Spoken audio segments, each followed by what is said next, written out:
مال معلش انت واحد بتقول ان ده مخزن. ازاي مخزن؟ ازاي مخزن؟ ازاي في نفس الوقت في كله وفي مكان؟ هل المخزن يا استاذه بيستدعي ان يكون في مكان تصنيع وفي كله؟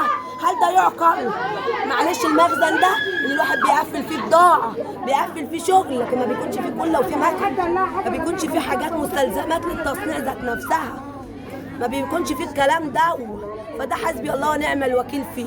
انا عايزه لجنه تنزل وتكتشف الكلام اللي احنا بنقوله وتشوف المكن المفحم. البقاء لله لمريم، ربنا يرحمك ويرحمها ويصبرها. لكله يا لأختك للسبعه، مش لمريم بس. انا ام وحاسه بكل ام. بتطالبي بايه؟ لسبعه اعدامه ده اقل حاجه يا ريس عشان تبرد نار 7 امهات، تبرد نار 7 امهات. اعدامه يا احمد، اعدامه.